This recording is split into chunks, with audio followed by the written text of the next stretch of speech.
In a single explosive night, Bill Maher looked Donald Trump dead in the eye on live television and obliterated the perfect Trump family myth by calmly proving that Barron Trump wasn't Melania's son at all. He was Ivanka's, with Trump himself as the father, turning the president's own empire of lies and beautiful family branding into the most savage, humiliating public takedown America had ever witnessed. The studio lights in Los Angeles burned bright that night. The audience was already buzzing, laughing at the warm-up guy. Then, Bill Maher walked out with that signature smirk, half amused, half like he knew something the rest of the world didn't. The crowd cheered loudly. Maher took his seat, adjusted the mic, and looked straight into the camera. He leaned forward a little, voice calm but sharp. "Look, we've done politics, we've done scandals, we've done all the crazy stuff out there. But tonight, we're going where no late-night host has ever gone, straight into the Trump family vault." The room got quieter. People shifted in their seats. Maher paused just long enough for it to sink in, then hit them with it. Barron Trump, the youngest son, the one everybody says looks like a tall drink of water next to the rest of the family? He might not be Melania's kid at all. Maher let that hang in the air. According to what I've seen, Barron could actually be Ivanka's son. And the father? Well, you do the math. The studio exploded. Gasps ripped through the crowd like a wave. A few people laughed nervously, others just sat there with their mouths open. Phones lit up everywhere as people started filming and texting. Maher didn't raise his voice. He stayed cool, almost casual, like he was talking about the weather. But his eyes said he wasn't playing around. "I'm not just throwing this out there for laughs. I've got the documents, I've got the timelines, and I've got the photos that don't lie." The audience was losing it. Some clapped, some shouted, "No way!" One woman in the front row put her hand over her mouth. Maher waited a beat, then grinned.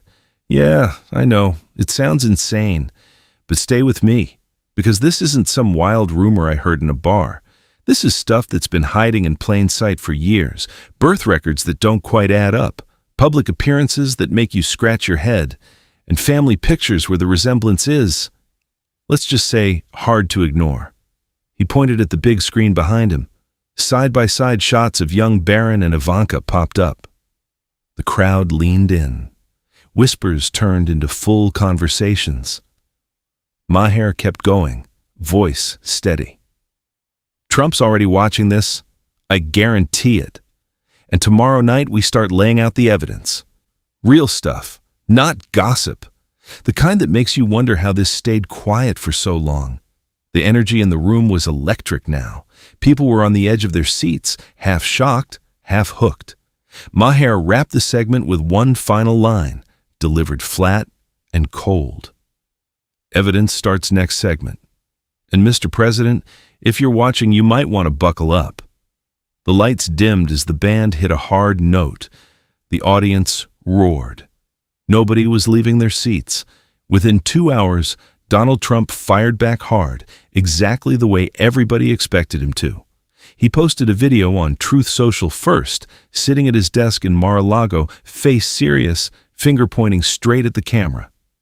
"Bill Maher is a disgusting liar," Trump said, voice booming. "Barron is my son with Melania, 100%. End of story. This guy will say anything for ratings." The video racked up millions of views in minutes. Then came the official statement from his team, sent to every major news outlet at the same time. Trump didn't stop there. He turned it personal and threw down the gauntlet. "If Bill Maher has the guts, come on my show tomorrow. Sit down like a man, or keep hiding behind your little desk like a coward." The challenge went viral instantly. Supporters flooded the comments cheering Trump on, while others couldn't believe a sitting president was going after a comedian this hard. Trump followed it up with his first piece of counter-evidence, an old family photo from 2017 showing Melania holding baby Barron, all of them smiling at Mar-a-Lago. He captioned it, "Barron is 100% my son with Melania. Here's the proof. Fake news strikes again." Back in the studio the next night, Maher came out looking relaxed, almost amused. The audience was louder than usual, still buzzing from the night before. He sat down, picked up his notes, and grinned at the camera. "Well, folks, it didn't take long. The president responded faster than I can order takeout." The crowd laughed. Maher then read Trump's statement out loud, doing a pretty good impression of the voice. When he got to the part calling him a disgusting liar, he just smiled wider. "He just handed me the first piece of evidence I needed," Maher said calmly, holding up a printed copy of the Trump family photo on the big screen. "Look at this picture he's so proud of. We'll talk about why this actually helps my case tomorrow night. Because there are details in here that raise more questions than they answer." The audience gasped and cheered at the same time. Phones lit up again as people started zooming in on the photo themselves. Maher leaned back in his chair, cool as ever. "Mr. President, if you're watching, thanks for playing. Tomorrow, we go deeper." The tension in the room was thick.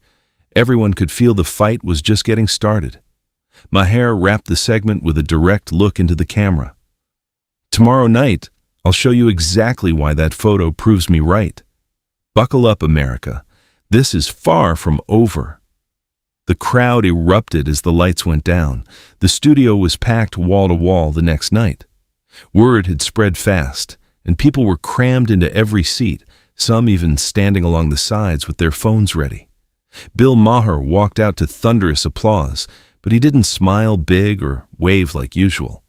He just took his seat, looked straight into the camera, and got right to business. "All right, America.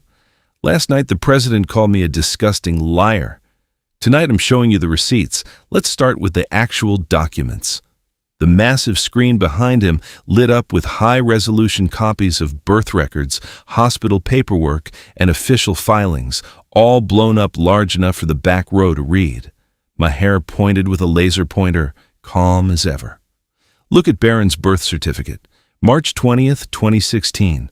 Melania's name is there, but the signatures and dates have some weird inconsistencies. Hospital logs show Melania checked in late, and some pages look like they were updated months later. These aren't conspiracy theories.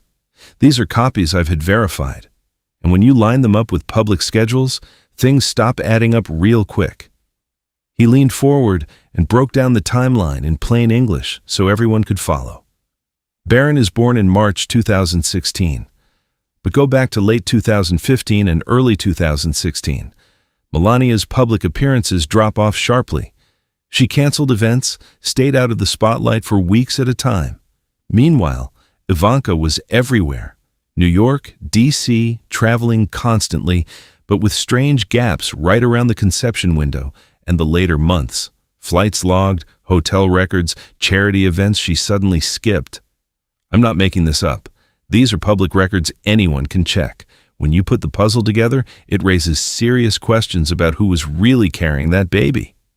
The audience was dead silent at first, then broke into murmurs and shocked whispers. Maher didn't rush. He let it sink in. Then he brought out the expert. Joining me tonight is Dr. Ellen Reed, a professional genealogist who's worked on high-profile family cases for over 20 years. Doctor, walk us through what you see. Dr. Reed stepped on stage, and the screen split into side-by-side photos. Teenage Barron on the left, Ivanka in her mid-20s on the right. "The jawline is strikingly similar," she said, circling it with the laser. "Same strong angle, same subtle cleft in the chin. The eye shape, hooded lids, distance between them, matches at a very high percentage. And the smile, the way the corners lift and the teeth show. That's a distinct familial trait. Statistically, this level of resemblance between aunt and nephew is unusual. I've analyzed thousands of families. This one stands out." Gasps rippled through the crowd. A few people shouted, "Holy shit!" Maher nodded slowly, keeping his cool. Right as the expert finished, his producer gave him a signal. Maher grinned slightly. "Hold on, folks. We've got something unexpected." A video call window popped up on the big screen. The caller's face was blurred and voice lightly distorted. An anonymous former Trump family staffer who worked inside the residence for years spoke clearly. "I saw things that never added up," the voice said. Ivanka and her father had a lot of private late-night meetings when Melania was away. Barron's nursery was set up in a completely separate wing, away from Melania's rooms. I once overheard Melania telling a close friend she needed serious time to recover from something that didn't sound like a normal pregnancy. She seemed distant with the baby at first. I kept my mouth shut for years out of loyalty, but after what Mr. Maher has shown, I had to speak up. This never felt right to those of us on the inside. The studio exploded. People jumped to their feet, clapping and shouting. Some laughed in disbelief. Others looked genuinely stunned. Maher let the moment breathe before thanking the caller and turning back to the camera, still ice cool. That wasn't some random person. That was someone who lived and worked in that house. Tomorrow night, one more document is coming in. And it's the big one, the one that ends the debate for good. He stared straight into the lens with a small, confident smile. Mr. President, if you're still watching, you might want to clear your schedule. This ride is about to get bumpy. The lights dropped hard as the band hit a loud, dramatic riff. The crowd roared, refusing to sit down. The studio was on fire the next night. The crowd was bigger, louder, and clearly split between shocked and thrilled. Bill Maher stepped out to massive applause and sat down with that same calm smirk. "Well, the president didn't waste any time," he said. "After our anonymous staffer spoke last night, Trump released a new statement calling them a fake news plant and a disgruntled liar looking for attention. He says the whole thing is a witch hunt." Surprise, surprise. Maher held up a printed copy of the letter. And here's the best part. His lawyers just sent this over. He read it out loud on air. "Cease and desist immediately or face immediate legal action for defamation." The audience booed loudly. Maher looked straight into the camera, completely unfazed. "Mr. President, if you're watching, sue me. Go ahead. The truth doesn't settle out of court. We'll see you in discovery." Then he dropped the next bomb. "Let's talk real evidence." The big screen lit up with hospital records and passport stamps. These are Ivanka Trump's travel records from late 2015 to early 2016. Look at the dates. She was in New York during the exact window when Barron was conceived. Melania? Almost no public schedule. But Ivanka's passport shows multiple short trips and then long stretches where she stayed completely off the radar. Hospital logs from the birth also show some very unusual notes about the mother's recovery time. These aren't rumors. These are official documents. The crowd was leaning in, murmuring and pointing at the screen. Maher was about to continue when his producer suddenly tapped his earpiece. Maher's eyes lit up. "Wait a second, folks. You're not going to believe this. We have a live call coming in right now from Donald Trump." The entire studio went wild. The call connected through the speakers. Trump's voice boomed out, loud and angry. "Bill Maher, you are a sick, disgusting liar. You're making up total garbage about my family. Barron is my son with Melania. How dare you?" Maher stayed ice cool, leaning back in his chair. "Mr. President, thanks for calling in. Since you're here live, maybe you can clear something up for us. Why does Ivanka's passport show she was off-grid during the exact months of that pregnancy? And why did Melania's schedule disappear for weeks right before Barron was born? Walk us through the timeline." Trump exploded. "You're a lowlife. These are fake documents. You're obsessed with me. My family is beautiful. Melania gave birth to Barron, and that's the end of it. You should be ashamed." Maher didn't raise his voice at all. "Then explain the hospital records, sir. Explain why the recovery notes don't match a standard delivery. You called in. Now, answer the questions." The back and forth lasted nearly 90 seconds of pure tension. Trump kept shouting over him, getting louder and more furious. Maher stayed calm, hitting him with one simple question after another. The audience was losing their minds, some cheering, some gasping, phones recording everything. Finally, Maher smiled and said, "Mr. President, you just proved my point on national television." "Thanks for calling." He gave a small nod as the call ended. The studio erupted in chaos. People were standing, yelling, clapping. Maher looked into the camera one last time. "This is only getting started. Tomorrow we go even deeper." The lights dropped. The band hit a heavy beat. Nobody in that room was going anywhere. The studio felt like a pressure cooker the following night. Every seat was filled, and the crowd was buzzing with anticipation. Bill Maher walked out to huge applause and jumped straight in. "Trump didn't like last night's phone call," he said with a grin, so he just dropped what he calls his final proof, an old family video from 2017 at Mar-a-Lago. The big screen played the clip. Melania holding baby Barron, Trump smiling proudly, Ivanka standing close by. The audience watched quietly at first. Maher paused the video and leaned forward. "Looks sweet, right? But let's look closer. Notice how Melania is barely holding the baby? She looks tired, almost distant. And watch Ivanka's face every time the camera pans to her. That smile is way too proud for an older sister. Trump says, 'This proves everything.' I say it proves the opposite. The body language doesn't lie." The crowd murmured and shifted. Some clapped, others looked skeptical. Maher didn't give them time to settle. But we're not stopping there. Tonight we have a real expert who can settle the resemblance debate once and for all. A tall man in a dark shirt walked on stage carrying a laptop. Please welcome photo forensic specialist Dr. Marcus Hale. He's worked with the FBI on facial recognition cases. The screen switched to 3D models of Barron and Ivanka's faces rotating slowly. Dr. Hale pointed at the overlays. Using current forensic software, we mapped 87 facial landmarks. The result? A 92% match between Barron and Ivanka. That's higher than most parent-child matches I've seen. The nose bridge, eye socket depth, and jaw structure are nearly identical.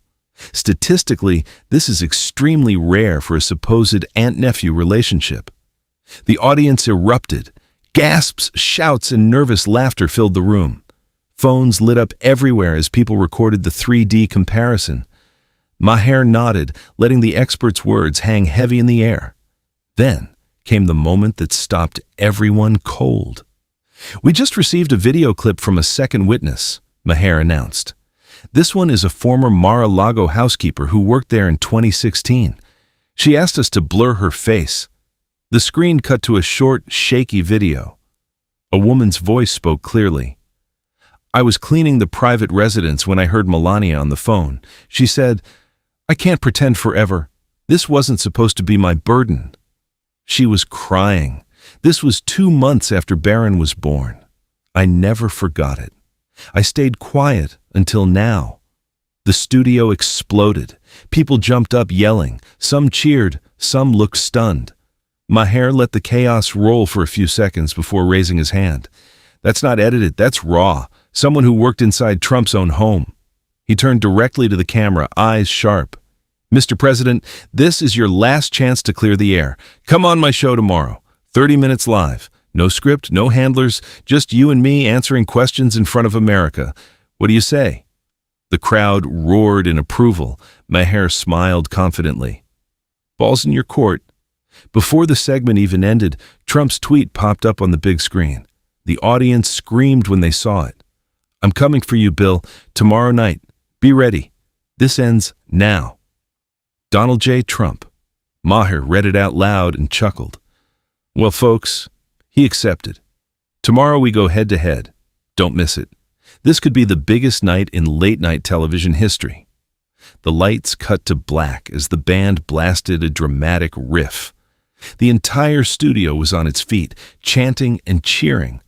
The night of the promised showdown finally arrived. The studio was completely sold out, with fans lining up outside hours early. Tension hung thick in the air.